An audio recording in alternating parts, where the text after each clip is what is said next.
Alors, Léon Lalo, nous avons parlé de lui il y a quelques semaines, puisque son anniversaire, c'était le 3 août.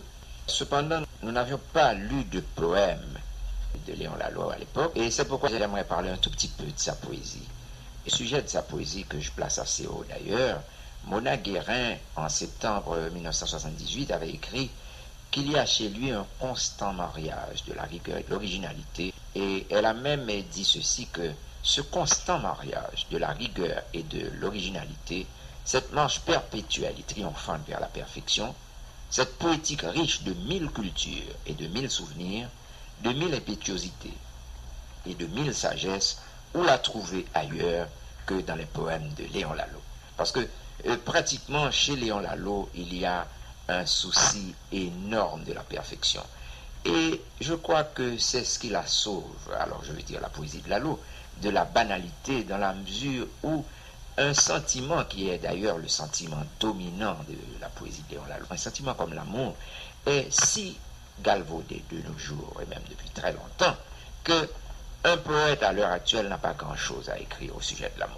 Mais alors, Lalo, comme c'est le cas par exemple pour Richard Constant, écrit une langue à la fois si simple et si belle qu'on a l'impression que tout est dit d'une façon si spéciale, si originale, si parfaite, que c'est nouveau ce qui a été dit. D'ailleurs, même dans les choses les plus simples, une petite lettre, je ne sais pas, un mouvement d'inquiétude, une querelle entre amoureux, et bien des choses pratiquement banales sont en quelque manière, à travers le langage, portées, comme on dit très souvent, des grands artistes et des grands écrivains, c'est porté un petit peu dans le voisinage du ciel.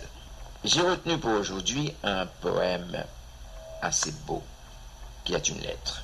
Je dirais que c'est aussi beau qu'un poème de Géraldi, avec ceci que Géraldi est peut-être un poète qui travaille avec moins de soucis ces textes.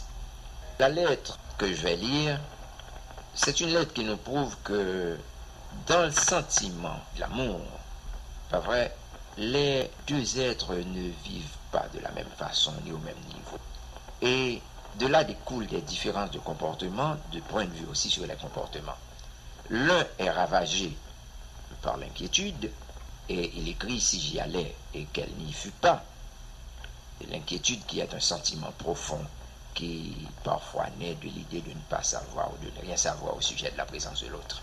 Alors le premier est ravagé d'inquiétude, et alors que dans le même temps, l'autre est pleine. Alors dans le cas, il faudrait m'excuser parce que je parle d'une femme, c'est la femme qui est pleine d'insouciance. Mais ce n'est pas que la femme soit toujours pleine d'insouciance, mais dans ce cas-là, la femme est pleine d'insouciance.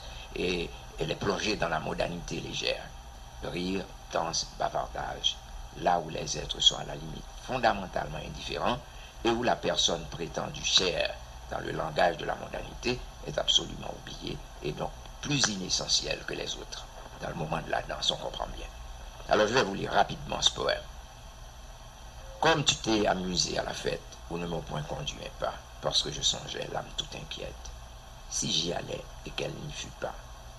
Pas un moment tu n'as cessé de rire et tu dansais tout le temps.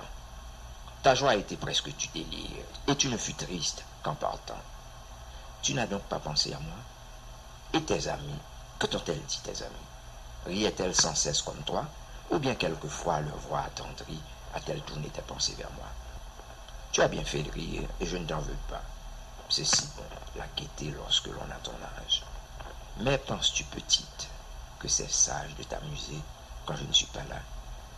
Sais-tu ce que les envieux vont dire? Ils vont dire que tu ne m'aimes pas. Tu diras, toi, les fous, et tu en souriras. Mais moi, crois-tu que j'ai la force d'en sourire? C'était l'être de Léon Lalo.